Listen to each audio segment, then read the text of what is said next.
I'm excited for today.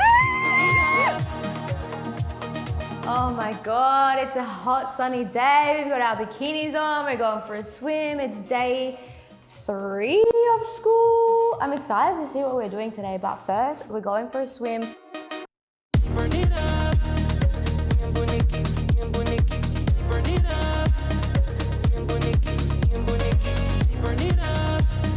Honestly, the one moment that I don't want the paparazzi to rock up, this guy has rocked up with my eyelashes all clumped together going boop, boop, boop, boop, boop, boop, boop. I mean, we're walking back to the car and there's one person who keeps delaying the whole team, which is annoying for some, is it?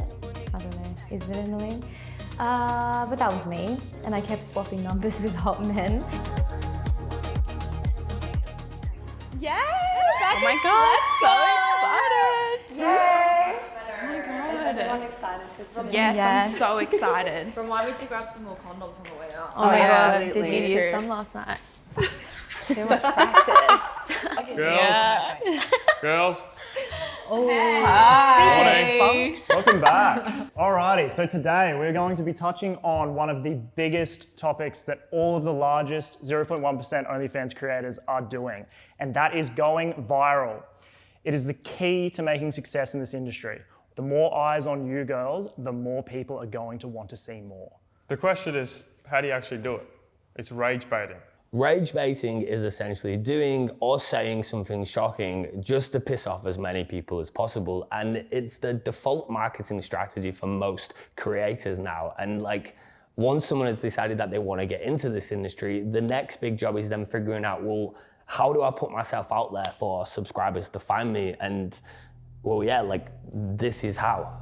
All right, so last November, probably quite famously, a lot of you would remember, Annie Knight and Bondi Beach pulled a stunt where they wanted to sleep with as many barely legal teenagers across Australia.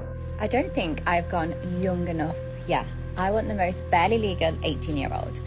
Ideally just 30 seconds past midnight. This enraged everyone so much, even the government had to get involved. The 18, it's not even illegal. Is that too far or is that good? Is that what we want? It made her a lot of money. A month later, another girl, she stole the spotlight. She slept with 100 people in 24 hours. Who is it? That's my best friend's Lily Phillips. Yes. That's cute. Oh my God, she's so pretty. And then you had Bonnie Blue, for instance, go and sleep with 1,000 people in 24 hours. Closer to home, we had Annie Knight film herself sleep with 583 men. Now this stunt alone made her over 600K, but it also landed her in hospital. Oh, wow. Often the person rage bait and they don't even believe what they're saying or want to do what they're doing. They just do it because they know it'll get everyone fired up. But like, at what cost does this come at? There's another creator that pulled a pretty wild stunt. She did the 50 men backdoor challenge that ended up putting her in the hospital to get emergency surgery. What? Why did she have to get surgery? Because she let 50 men in her back door. What, did it like tear? Yeah, door. Within like Is it truly worth it? Is it worth the money if you're getting hospitalized? that's fucked. And this is the industry you've now joined. Yeah, it's a little bit scary. I hope I don't have to get a new bumhole because I'm not really prepared for that. I feel like there's just much better ways to do this without having to sleep with loads of people and still be a creator that makes good content. And so that's the other part of what I want to touch on is that whilst there are these extreme stunts that exist, we're not saying you have to do these insane stunts. It can gain just as much traction by being clever and putting the right plans for content in place. Well, we will always encourage you to do what you're comfortable with, but it's still up to you to set your limits. So for today's challenge, we're going to be seeing who can go the most viral. Cool, I have an idea already. Let's go. So I am out because I don't have much time. Sorry, but have recent stories ever gone viral? No, I have more experience in this, so I'm out. I have an idea and I'm doing it. What? Straight Where are you up. going, Bella? We haven't even finished We talking. haven't finished. I'm so confused. I'm not going to be sticking around for things I already know. I think I made that pretty much clear. So boys, your PowerPoint was great. They don't know that I know. Like they have people like Lily Phillips. Lily Phillips is one of my best friends. If I want viral advice, I'll just call her. So today, To help you girls go viral, we've brought in the queen of going viral, Annie Knight. Oh my God! Oh my God, it's Annie Knight! I've literally followed her for years. I'm so excited. She's like one of the reasons I joined OnlyFans. Okay, so I've heard you guys are doing a challenge on how to go viral. I already knew we were doing this challenge today. I knew Annie was coming in because we've been messaging the entire time. Plus, I already know what I'm doing. It's the NRL Grand Final today. I do body paint back home at sports events. And the best way to do it here. Okay, so we're here, the NRL Grand Final. Yes. What's your big plan? The aim is to find the funniest man who's going to the game.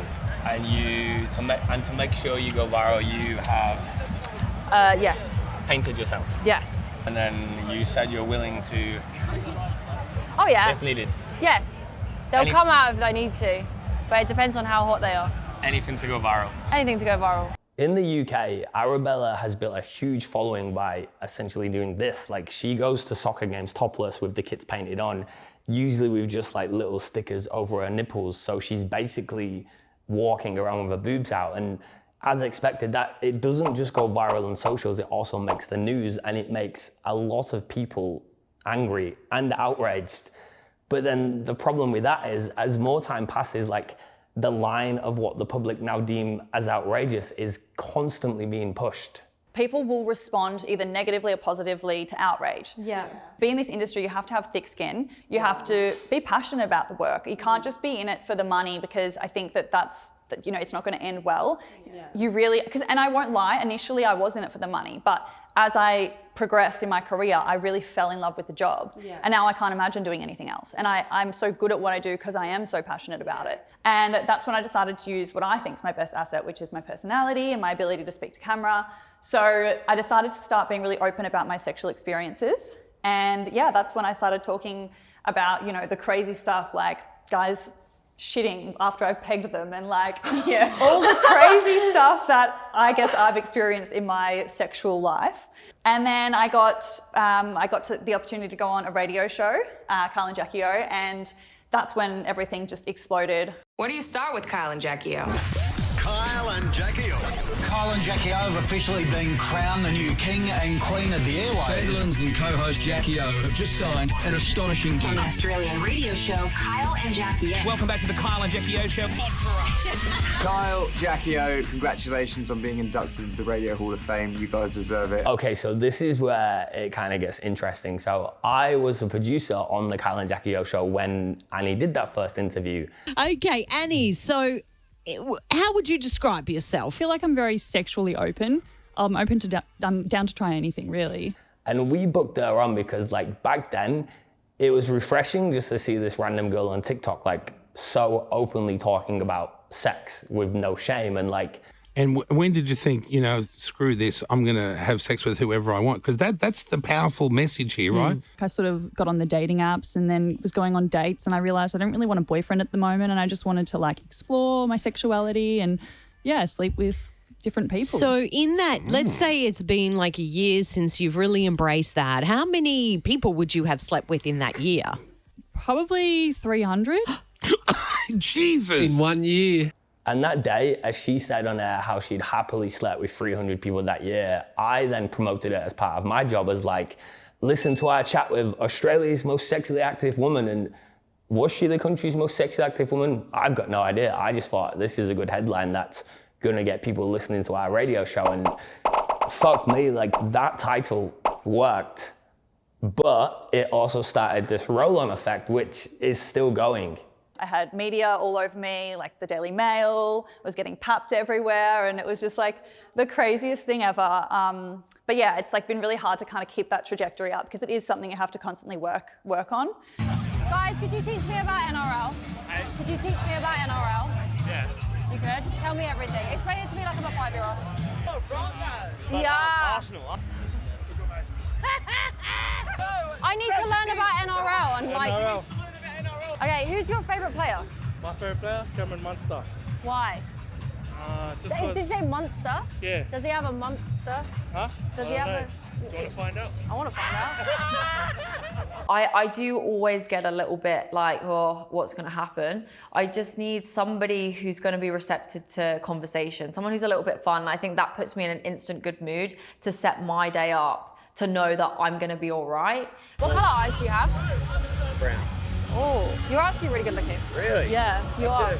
What's your Instagram? Yeah, it always works. Like, you're just like, oh, let me see the colour of your eyes. Let me see. Wow, you have really nice eyes. I'm gay. Doesn't matter. I still bend you over. Oh my God, your feet are so small. Do you know what they say about small feet? Massive dicks. And it's true. How do you like come up with your ideas to stay viral? And I guess it's just like, just trying to think outside the box. You know, you have to think outrageous. Whereas if it's just something that's like not that big of a deal, no one's gonna really care. In my opinion, like Annie Knight and how she got famous changed this entire industry. The global attention that Australia's most sexually active interview and headline got her, it silently set this bar for other creators all around the world to then try and beat. So like in the UK, Lily Phillips then went and said, well, watch me sleep with 100 people in a day. And then she got more press than Annie did. So then Annie sleeps with 500 people in 6 hours. So then we've got Bonnie Blue who sleeps with 1,000 people in a day. And like in less than 2 years, we went from a woman getting famous because people found it so shocking. She said like, I've slept with 300 people this year, to girls now sleeping with triple that amount of people in a single day. And like, you see what I mean when I say about this line is constantly being pushed. When you do like your big stunts and stuff, do you ever think about how that might impact or like be perceived from like younger audiences, or is that just like not a thought? I think my thought process around that has changed a little bit since my big challenge. I don't want to negatively impact the younger generations or like make someone think, oh, well, to be successful, I have to go and sleep with 600 people in a day. Nothing like that. But I think at the time, I sort of was thinking it from the point of view of like, oh, well, if they don't want to do it, they won't do it. Yeah. But some people do feel that pressure even though they don't want to. So that's why now like I'm not doing, you know, the big challenges and stuff like that, because I don't want that to be something that people feel like they have to do. I think personally, I had a bit of turmoil myself with the idea that women were having sex with a lot of men. I feel like these girls would have extreme PTSD because it would be like full-on trauma to your body. Like how I would not know how to deal with that. The awkward interaction of like you feeling pressure to have to make them come if like you haven't spent enough time with them and feeling like they didn't, like you didn't give them a good time because like they only got 2 minutes. Obviously, I know that I could probably get objectified by 100 men, you know, being in body paint. Younger women wouldn't feel like they would have to do what I do, but I think when it got into the, you know, the sleeping with lots of people, I think that's when it did become a problem for women, especially when there was people going to uni dorms and going for young men who are still learning and educating themselves around sex. It's putting a message out there that all women should be like that. And I think that's the point where I was like, okay, these viral challenges can now become damaging for your average woman. No, I'm scared. Is there any women? There's a woman with them. I don't want to do it. I don't want to do it. I'm not good at this anymore. Do you like being the center of attention like this? No. I am a Leo rising though, so maybe I do like it. The Scorpio side of me is like, So you love it and you hate it?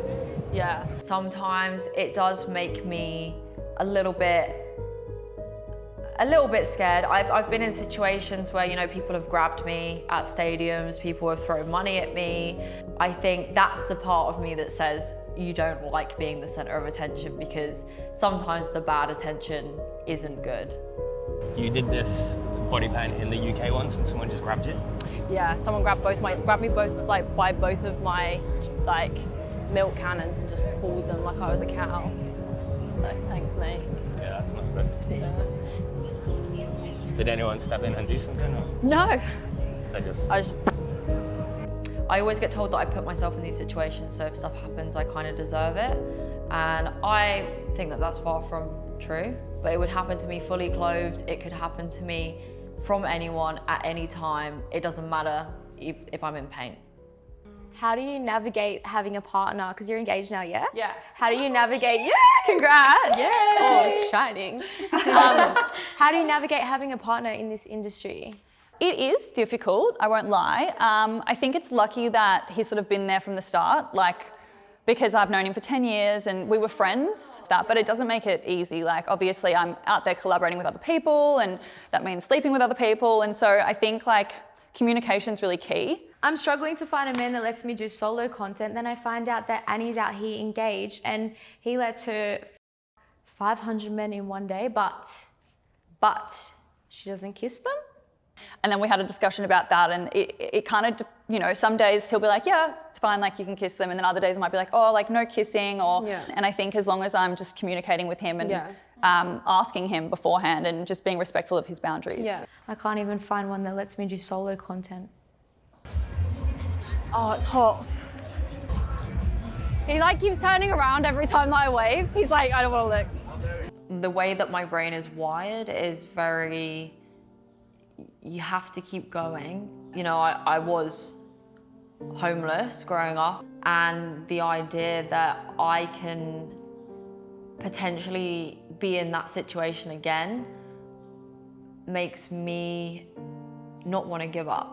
The first time that I stopped and checked myself, because I was so busy keep on going, and it's like I've been living in survival mode for a long time, was when sitting in my house and I had food in my fridge. I just thought, oh my God, like I've actually done it. And I was already 3 years into working in this industry. And then with, again, kind of everything you have been through in your life, it seems that is, again, why you have such a drive in your work life, in a sense that if you don't have that, do you ever feel you're going to go back to the bad positions you've been in? Yes, if I don't have my job, then sometimes I think, what do I have? Bend and snap. Do stretches. So for our viral challenge, we decided to go and show some people our spicy pictures. Guy holding the red cup. Oh, this is rejection therapy.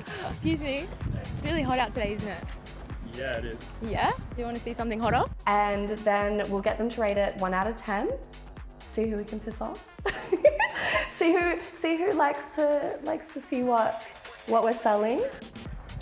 I got a girlfriend, so I don't know if I can. Are you sure? It's free. Are you sure? Am I able to show you a little photo and all you have to do is rate it 1 out of 10? Would you? Can I show you? Not now. Yeah. You're too sexy to walk away from us. Wow. Okay. Interesting. Well done, you. That's a great picture. Out of 10. Look.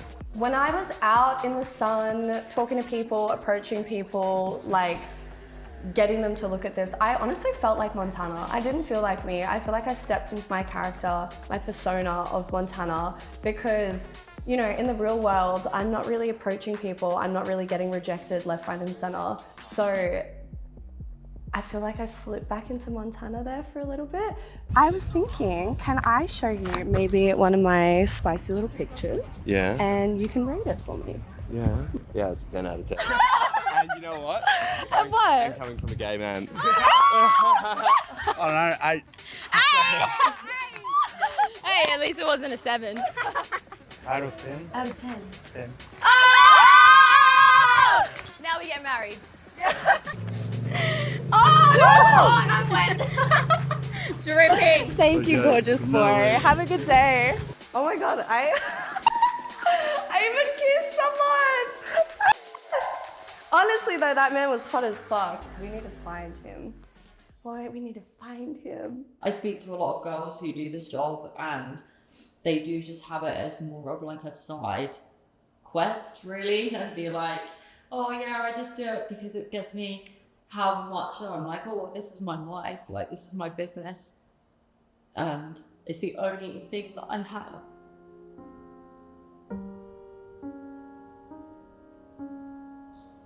Is this why you like work as hard as you do now in a way? It's why I just can't stop. Because I know that if I did stop, and I know a lot of people that I have nothing else to fall back on, and if I was to lose everything tomorrow, I don't ever want to go back to being how I was. I think it's why I've always thought, like, if I'm going to do this, I'm going to be the best at it, and if I'm not going to do that, then what's the point? You know, like, I don't have people that can just give me money if I need it. I feel like we're like vultures. We're just like waiting. Yeah. We're like, Girls, are you seeing the looks we're getting? yeah. Those sluts. Those sluts. Yeah. Yeah, I wasn't going to tell you because we were just like... No, fucking tell me, because the next time someone says that, I'm gonna be I'll like, are fight. you actually joking? What would you say? I'd be like, shut your f***ing mouth. Now the claws are coming out. Guys have such an opinion on girls who dress a certain way, and if you have a short skirt, you're a slut. If you have a shirt that shows your boobs, you're a slut. We can do nothing right in their eyes. The issue with this viral marketing strategy is like your entire business model is dependent on public reaction, and when you're going down the rage bait route, like it mostly won't be positive. Question, would you like to rate a spicy pic of mine? Spicy pick? Yeah. No, I'm alright. Are you sure? Yeah. I think you're missing out. You sure? Yeah. Oh, Thank you. okay. Rate it out of 10. Okay. Okay, ready? That? 6. 6? 6? What? I went up to a few guys and I was getting like really low scores compared to the girls, and I think that was like, that hurt. I feel like, I don't know, it's hard because you guys are getting like higher scores than me. Don't have that a reflection on yourself. Yeah. But like, what do I show? Because I feel like everything I'm showing isn't like, no, Willow, seriously, don't spicy enough. It's not like any regular business where you might market a product or a service and it's like an external thing. Like for these creators, their personalities and their bodies, like they are the product. And like through these stunts, they're essentially asking the world to judge and objectify them. And when you crunch the numbers, like it basically comes down to, say, for every 1 million views they get on one video, they might get 5,000 comments absolutely destroying them. And like, but then the exposure from that hate will then lead to them getting, say, a couple of hundred new subscribers. So suddenly they've gone from feeling down and depressed to suddenly they feel great again. It is a brutal cycle. Out of 10. Yeah, we'll give that a 7. A 7? What, do I need to show more? Not necessarily. Yeah, right. What do you rate it? I'll give it an 8. An 8? Then. Thank you, guys. Have a good day. For some creators, OnlyFans is just something fun and silly that they don't need to do, especially not financially, but for others, it starts off as like a means to survive. You know, I remember being in situations where I wanted to get a job interview, or I wanted to get it, and it was like the difference between, you know, living or not living that month. I would do anything just to, you know, have anything. And finding out that OnlyFans was a thing and finding out you could make money because you have the infinite amount that you could make, that is the reason why I keep going. Now tell me. Now when you're doing this in the UK, you don't usually have a bikini on. No. It's like 40 degrees out here today. Why you got one on now? I am. It is really, really hot, but it is what it is. Honey! Okay, thank you.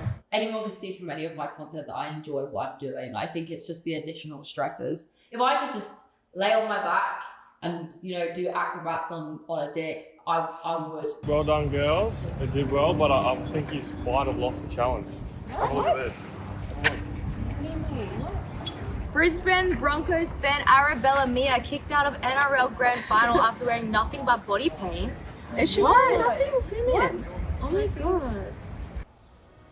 Are you proud of yourself? No. I don't think people have ever asked me if I'm proud of myself, so I don't really know. You know, I just thought that this is just how it is. Like, you just work, and if it works out, then it works out. I don't know. But I think obviously because we get told that we shouldn't be proud of what we do continuously quite a lot, that maybe that's why I've never thought about it in that way. But like, you look at where you were 10 years ago, you were homeless, you had nothing. You've built this all on your own. You've not just survived, but you thrived in a sense of like the things you have now you never thought you would ever have. Yeah, I think it's hard to, as I said, I've never stopped, I've never stopped to smell the roses. So I think it's a bit of a loaded thing. Next week on Spicy Summer. Where you're making all your money is through your messages and tips. Why don't you put a tariff on these? It's like you have to live in the now, but then you also have to consider what you're doing isn't going to ruin your reputation and everything. Like, my end goal is to have kids and a family and marriage, and I don't want to sabotage myself